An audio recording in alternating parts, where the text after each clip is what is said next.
stabilizer, ha? Naku po, ito'y dating sinuportahan natin. Sino yan? Sino yan? Ano naman yan? Sino yung kupal na yan? May connection to kay Gutesa. Alak ka? Di umano. Si Chucky? Hindi. Si Mike. Mike ano? Mike. Defensor! Defensor. Kala natin si Mike Cervera, no? Defensor ba? Nalos Valdez siya. Babanggitin mo kagad yan. Mike Cervera.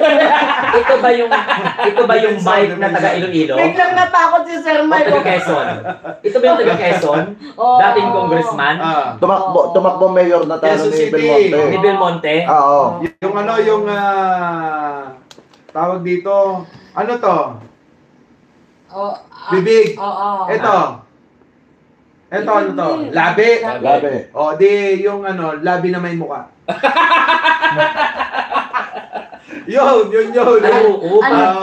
Itong si Mike Defensor, ito yung di umano'y naging dahilan ng paglitaw ng peking witness ni Marcoleta. Aminado naman siya. Aminado siya na talagang dumaan muna sa kanya. At saka ito nakakapagtaka alam niya naman na Senate chairperson ng Senate Blue Ribbon Committee, si Ping Lacson, bakit niya ibinigay kay Marcoleta? Alam mo, ang target lang talaga nila doon is magkaroon lang ng character assassination. Masabi lang nila sa publiko na si Martin at si ganito. Tapos na. Let the people decide. Kumbaga, nahira lang sila ng tao. Nahira lang. Hindi na ililitaw si Gutesa. Oo, siniraan lang dyan si Martin. Tama. Alam kasi nila baka mamaya tanggol natin yung part na yun. Kukunti magtatanggol kasi maraming galit kay Martin. Pero kasi, di ba? Pero kasi may history na yan si Mikey Defensor na ganyan. Oo, yung nung araw, year 2000 kay Ping Lacson, di ba? Nung araw, nilabasan din si Ping Lacson ng mahaba-baba. Yung peking witness. Si Mawanay. Parang may personal vendetta. Mawanay. So ibig sabihin parang gusto ni personally ni Mike Defensor si Ping Lacson. I-discredit niya yung kanyang investigation. Sa pamamagitan ni Panucha. Ngayon ba boss, nakita na ba si Gutesa? Wala pa. Sabi nga, di ba, tinatago ng Marine, tapos dinay ng spokesperson ng Marine. Hindi nga natin alam kung buhay pa yun. Ibig sabihin, sinungaling talaga. Gusto niyo makita? Di ba? Gusto niyo makita si Orly? Nasa. Gutesa? Patanggal niyo yung pilukan ni Marcoleta. Ayun. Boss Mike, tangay na malalaibel tayo. Ayan ha. Alam niyo naman Ayan. Meron tayong isang sinungaling na senador. Walang iba kundi si Marcoleta. Diba? Bakit? May credibility ka. Marcoleta tayo. Anong kredibilidad? Dinaya yung salin. Ay sabi, ang salin niya 52 million. 52 million. Pero ang ginastos sa campaign, nasa 112. Ang paliwanag kasi yung mga donor ko ayaw na pasabi yung pangalan. Kundi ba naman po? Di ba may sauce Parang si Jesus ko din. Sinabi niya, saan niyang gastos yun. Di ba bawal yun? Bawal din yun. Na hindi mo sabi. I-declare mo sa sauce yun Hirap na nga ho yung Panucha na magpaliwanag. Diba? Minsan ako na nga naaawa sa kanya. Tapos gusto nyo pang Parang Blue gusto ko Ribbon. na nga palitan yung pilukay. Tapos gusto pa nila maging presidente. Paano Gusto nyo pa maging Blue Ribbon Committee? Oo nga. So maliban doon kay Mike Defensor, abayang sumunod si Lolo mo Xavi. Nako, yan na. Yan yung matindi. Hindi, yung kasunod na yan, si Chavit, yan na yung Hindi, pa rin siya. Nakasama pa rin dyan. Kasama, masipag. Doble ka siya. Masipag. Destabilizer na nga. Doble kayo. Tsaka kalataan nyo naman pag naglalabas ng video si Hindi, may hinahabol si Manong. Talagang naka-script Uy, may script talaga. Naka-script talaga. Ano yung nahabol ni Manong? May hinahabol si Manong. Ano? Baka mamaya yung negosyo pa wala. Kaya nga. Tapos yung kanyang plunder, di ba? Baka mamaya yung metro, mawala din. Ewan ko, ito lang ha, sa opinion ko lang, 85, mag-85 na yung matanda. Balat boy, so, kung nagko-compute siya ng kanyang natitira pang buhay, siguro swerte na yung may 10 taon pa. 10 taon. At kung may 10 taon pa, siguro yung 5 taon, bedridden na. At maaari yung 6 na taon, pero baka hindi na nakakatayo pa. Sir Mike, So kung 7 taon, malamang, baka mamaya, ulyanin na. Tama. Pero 2 taon na lang natitira. pero pag ganon, kaya pa bang makabembang yung ganon? Wala na. Tinatanong mo. Pero meron taon tumayo Diba? Paras lang sila ni Digong eh. Anyway, maliban pa kay Chavit Singson, ito yung matindi. Kanina nabanggit na. Ano yun? Si Senador. Kilala na ninyo. Sinong senador yan? Ay, yung nangako ng 2K. Kapal na mukha mo, Senator Dante Marcoleta. Bago tayo ang kapal na mukha mo. Kapal na mukha mo. Kaling ka. Nanalo ka dahil dyan. Tingnan mo ha, maraming. Para naman binoto nyo kung makaturo kayo. Oy, hindi namin binoto. Binoto kita noong 2022. Hindi namin binoto. Wait lang. Kasi ganito yan. Maraming umasa ng mga Pilipino na, itong bill namin, wala pang 2,000. Salamat naman kay Calvo na mababayaran ito. Pero, pinaasa mo lang ng pinaasa, wala naman, di ba? Panot pa lang yun, panot pala. Okay. Sorry naman, kakamali Kapal na mukha mo talaga, Senator Dante Marcoleta. Hindi, pagkatapos tayong linlangin sa mga presyo ng bilihin noon, nilinlang na naman tayo sa, kuryente. Makuryente sana! Yung mga sinungaling na tao. Diba? At saka part ito alam mo, Senator Dante Marcoleta. Ito, hindi po ito libelous disclaimer lamang po. Alam mo, Senator Dante Marcoleta, para hindi ka nasasabihang makapal po ang pagmumukha ninyo. Makapal naman talaga. Bago nyo pakialaman ng Senate Blue Ribbon Committee, bago mo asam-asamin yan, tuparin mo muna yung pangako mo.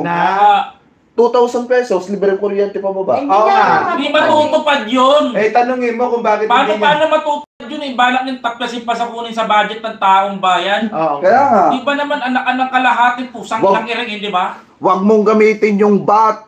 Ang pinag-uusapan dito, kung paano mo pabababayin yung presyo ng kuryente. Libre. Ito ba? Akin na. Kapal na mukha nito. Galit na galit. Mga minamahal. Ano pa naman yan? Libelous yan, boy. Sige. Quiet na guys. Maliban kayo, Dante Marcoleta. Hindi, Marcoleta muna. Gigigil pa kami dyan. Hindi pa nga nakapag-comment yung ito. Ito pa, isa pa. At saka, Ikaw na. Okay. At saka, ito Senator Dante Marcoleta, payo ko lamang po sa inyo. Ilabas nyo na si Gutesa bago pa kayo madawit dyan. Dawit na nga. Wala na. Huwag ka muna maingay, hinihilot Wait, ka natin. sasabihin ako. Alam mo, Marcoleta, hindi ka safe. No. Hindi ka talaga safe pagka nakakita siya po. Alam mo ba hindi magiging safe ni Marcoleta? Hindi, joke lang, charot lang. Charot. Alam mo bakit? Naglabas siya sa Senado ng sa sinasabi niyang witness na hindi naman credible at na hindi naman reliable. Sapagkat yung ispirma pa lamang ng isang abogado, dinadaya na. Tama. So ngayon, may kaso yun. Ngayon, kaya hinahabol ni Ping Lacson na palabasin si Gutesa dahil makukulong talaga si Senator Marcoleta. Nako, tama. Talaga nagsabi nun Manila Regional. Hindi, nakakahiya lang. Tanong ko lang din doon. Pwede siya mag-isbar. Tanong ko lang din doon. Ang tanong ko doon, hindi ko lang alam kung may ground sa pagkatanggal ng isang senator. Pero makukulong. Oo. Ito. Nakakahiya, kakasenador mo lang, tapos makukulong ka agad. Diba? Kakapahipal mo sa Meron bang kahiyan yun? Diba? Alright, sige. Maliban kay Senator Dante Marcoleta, hindi ko kilala si Orlando Olamit. Kilala ninyo? Hindi ko kilala. Hindi ko kilala. Si alias Mo, hindi kilala. Ngayon, dito na tayo pumunta sa possible financer. Ayan. Ito.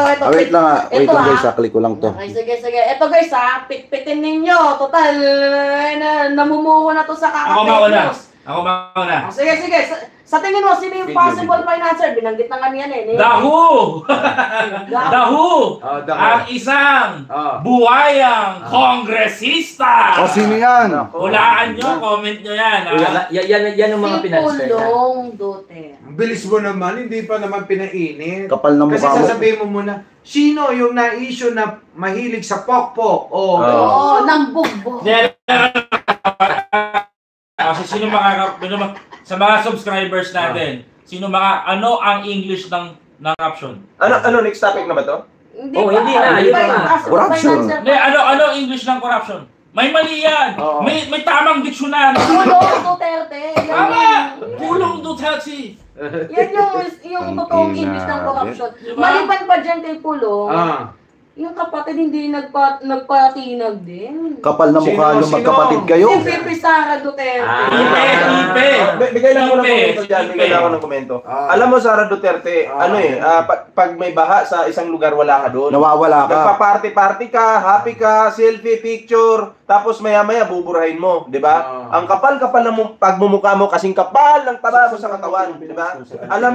Alam mo, ikaw, Sara Duterte, inaasahan ka pa naman sana ng mga Pilipino na tutulong kay Pangulong Bongbong Marcos at gagabay. Pero anong ginawa mo?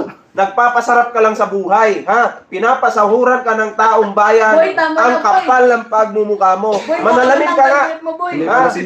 No? Hindi pala Ikaw, sila. diba, pateka lang, masingit ko lang. Ang laki-laki ng hinihinging pondo sa kongreso niyan. Tapos di tumulong sa tao, yun na lang ang gagawin niya. Lugaw pa ang dadalhin. Correct. Biscuit, meron naman. Lugaw, may pirma pa. May pirma muna. Yung pandesal may kupon pa. Alam nyo mga kababayan, napakasakit ng ginagawa sa inyo ni Paulo Duterte. Kapal talaga ng mukha niyan. Dapat sabihin mo sa mga DDS yan.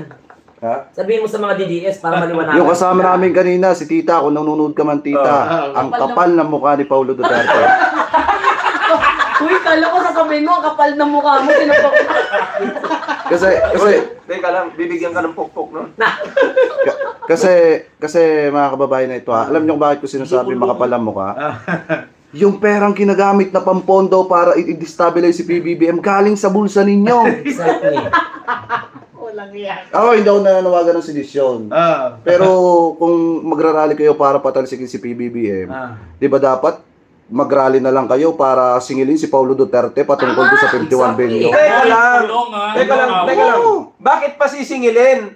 Napatayo na yung mga 7-Eleven sa Davao. Ano ka ba? Iba pa yun. Malay mo naman kung saan galing. Malay mo tumama sa loto yun. Alam mo, Paulo Duterte, hindi lang naman ako nagsabi niyan eh. Marami din. Talagang makapal ang mukha ninyo kasi sinasabi mo walang flood control sa Davao, pero binabahaan Davao. Correct. Ito ka disclaimer hindi lang kami nagsabi nito. We are basing our kahit si Sir Glenn, commentary. Kahit si Sir Glenn, nakakapala ng mukha sa iyo. Oo naman, di ba? Alam mo, meron tayong mga may nagtatanong na next topic ka ba yan? Hindi, meron ba isa? Actually, si Montulfo ang bago yan. Sa totoo lang, Pulong, si Sir Glenn, handa kang puntahan sa Davao. Papagalitan ka. Oo. Meron ba tayong kasunod dyan? Ito yung pinakamalala, yung Noble Cara. Ito gusto ko, pitpitin ninyo. Next topic na ba yan? Hindi ba? Sino yan? Sino yan? Ito, sige. So yan ang pinanser. Si Pulong, si Sara. Ito yung malala. Ito na yung malala. Destabilizer na nga, financer pa, dinadamay pa yung mga kabataan. Grabe. Walang iba kundi si Lolo mo. Lolo Chabit. Oo, si Lolo Chabit. Alam mo kung kailan sa tumanda? Nung kaya ni Boss Mike yan? Kaya ni Boss Mike yan? Tsaka, kaya mo na yan. Yan ba? Parang ayaw nyo kay... Yan ba yung mahilig sa Magbigay lang ako ng reaction kay Chavit. Ganito kasi. Banatan mo nga, boy. Banatan. Dalawang microphone ang gamitin mo para buo talaga. Dalawa. Para marinig niya kasi medyo matanda na ito si Chavit eh. Okay. Kabilang tenga ka mo, magkabilang tenga tayo na. Ito inihikayat po ni Chavit na ang mga kabataan sumama daw sa rally. Di ba? Tama po ba yun? Halimbawa, nag-aaral yung mga bata, tapos ano ba yung uunahin nila? Yung rally na walang kwenta o yung pag-aaral nila? Di ba? Alam mo matanda ka na, Chabit, pero pasensya na, bobo ka. Di ba? Oo, hindi ka nag-iisip. Ha? Dapat sa'yo, Chabit. Ballpoint, paano pag sinabi niya, bakit mas mayaman ako sa'yo? Mas bata naman ako sa'yo. Ibang usapan na yun. Tumatayo pa ito. Pre, may ano ako dyan. Tama. Hindi, boss. Saan na pupunta yung topic mo? Ito, totoo. Totoo yung sinabi niya, ano. Nanahimik, tas hindi na nagsalita. Alam niyo na. Ito mga kababayan, totoo to. Sinabi ko si Ballpoint Man na doon sa sinabi niyang bobo talaga si Sir Chubby Chingson. Hindi, ito, hindi libelous to ha. Hindi, makukulong kayo dalawa. Hindi libelous to totoo to. Ito, totoo to. Sige. Ang lakas ng loob mo manghikayat sa mga kabataan, nung pumunta ka nga sa rally, ikaw ang gustong ipakulong ng mga nagrarally. Yun ang totoo. Totoo yan, alam mo, nakakahiya talaga yun. Nakakahiya yun. As in, kaya lang, may pera lang. Ito kasi, di ba naglalakad siya? Nung naglakad si Chavit doon, ito yung napansin ko. Bino siya, di ba? Naramdaman niya doon na para siyang basang sisiw. At saka mga kababayan na baka isipin ninyo, baka i-edit ng mga DD shit, baka palabasin ninyo. Bobo yung sinabi namin kay Sir Chubby Chingson. Ang sabi namin, bino siya nung mga tao nung siya ay naglalakad sa rally. Teka. Para malaman ng iba. Ito, meron kasing nangyari diyan. Yan, ito. Kwento pa lang sa akin to ha.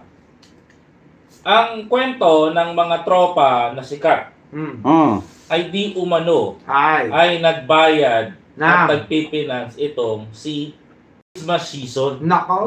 Ay, grabe. Christmas season. Balik, malaki daw yan ah. Hindi, ito nga eh. Merong isang vlogger na nilapitan itong si Christmas season. Minitin niya to sa bahay niya sa Ilocos. At itong si vlogger ay nag-organize ng mga kapwa niya, big influencer, na magsuot bonnet na itim at mag-itim to encourage sa mga kabataan. Yan ba yung may toyo? Toyo ba yun? May toyo. So baka sila yung nagdala ng One Piece flag? So, sila yung motivated. Dahil gamit nga guys sa malakas ang impluwensya ng social media, sila yung nag-motivate sa mga kabataan na mag-rally. Kaya nung makita mo nung rally nila, mga parts, no? Mga nakabonet. Mga nakabonet ng kabataan, edad. Matindi, no? Edad 16, wait lang. 15 pababa. Gayahin natin yung kabataan. Ganito pa ngayon, no? Di ba? Mga nakamolotov. Nakamolotov. Imagine ninyo. Ay, hindi alam ng isang 15 anyos na bata ang pinaglalaban niya. Nakulong sila. Pero ito pa. Di ba sabi ni Peebles, meron ding mga tao na mga Muslim na nagbabayaran daw ng 500,000 per head. Sino may sabi nun? Si Peebles. Oo. Ang binabanatan si Chubby Chingson, siya daw yung nagbayad. Ewan ko kung gano'ng katotoo yun. Ano reaction nyo doon? Hindi ako. Sa 500,000 babayaran ni Muslim? Hindi, yung gaganon ba? Gaganon? Para presidente. Di ba may rally noon? May rally. Tapos yung mga mamamatay tao, di umano. Nasa van. Okay? So, target nila yung Pangulo. Magkano daw bayad? 500,000 per maliit. Hindi, ang balita ko naman doon mga part, parang 300 data kay Pulong per head. Iba pa yun. Tapos, after daw nagpunta sa isang meeting place, tinagpo daw nitong si Lolo nga. Tapos Lolo Chubbs. Ni Lolo Chubbs pinagbibigyan ng tigpa 500k, bali 800. Yun. Pero para sa akin pabalik lang sa usapin natin sa mga kabataan. Yung kasi naging strategy nila, yung kasi naging weaknesses ng kabataan ginamit yung mga malalaking influencers. Sila Boss Toyo, di ba? Hindi ko ilagyan sino ba? Sikat ba yun? Oo, yun nga eh. Sikat yun, si Toyo. Naging influencer sila. So, iniidolo sila ng mga kabataan. Yan yung lagi scripted, yung content. Meron pang di ba? Meron pang rapper. Di ba? Pang bakbakan, pang suntukan. Meron pang isang meron pa isang kumanta ng makabayan. Meron pa isang kalbo. Na Kay Kumatos. Wala alam kung ano yung sinasabi. Ay, kilala ko. Alam ang bilang yan. Piatos. Oo. Baka si Piatos. Napakatanga rin. Siya si Piatos. Tapos alam niyo yung masaklap dyan, mga part. Di ba, ng gulo na yung mga kabataan, hikayat eh. Siyempre, idols na Boss Toyo. Itinanggi ngayon ni Boss Toyo yun. Nako. Na nang hikayat siya, pre. Nako po, ang sakit. Hindi, ang tamang hikayat. Mamaya. Explain ko lang, Sir Mike. Mamaya may ikukwento ko sa inyo tungkol dyan. Yan. Kasi off record. Explain ko lang. Kasi isipin. Sabi niya hindi nang hikayat, di ba? Meron siyang picture na nakamask, tapos nakaitim, tapos mata lang nakikita. Okay? Tapos nagpunta siya ng rally, ganun din yung nangyari. Oo, ganun din yung suot niya. So ginaya ngayon ng mga kabataan. Nako. 'Di ba? Ang motto pa nga nila, no face, no crime eh. Tama. No face, no So, inspired sila kay Boss Toyo. Tapos 'di ba nakulong na yung mga kabataan. Yung mga kabataan na to. Alam mo ang pinalabas na ng gulo at ng hikayat ng kaguluhan, Sino? yung Makabayan Black. Ay, malabo. Yung mga NBA daw. Malabo. Kasi nung tinututukan ko yung video, Ano pa raw eh? Pakawala daw ni First Lady eh. Yun. At saka daw ni Martin Romualdez. Alam niyo sa totoo lang minsan mga kababayan na, eto to be honest, binabatikos namin ni Boss Mike si Martin Romualdez. Pero sa ganito kasing pagkakataon, mahirap kasing paniwalaan na pakawala ni Romualdez at saka ni First Lady yun eh. Ang lumalabas kasing balita dyan, talagang pakawala daw di umano yun ni Lolo Chubbs. Oo nga. Iniutos dun sa vlogger na na iniidolo ng mga kabataan. Ay, bakit nyo binibintang kay Martin Romualdez, Saber? Ay, Oo nga. wala naman kayo ebidensya. Sige, Puro lang kayo haka-haka. Pauwi nyo si Saldi ko. Oo. Tama. Yan. Para na sa ganon, pagka kumanta si Saldi ko, yari kayo kay Takero. Joke lang. Joke lang. Magaling ka takero. Okay, sige, next topic tayo. Eto, mga minamahal. Sino na? Maganda din tong pag-usapan. Ano? Oo, wait lang. Topic natin na kayo po mga kababayan, ano po ang mako-comment po ninyo at masasabi po hingil po dito sa topic o sa una nating topic na pinag-usapan. So comment below na lang po kung ano po ang opinion nyo. Hingil po dyan.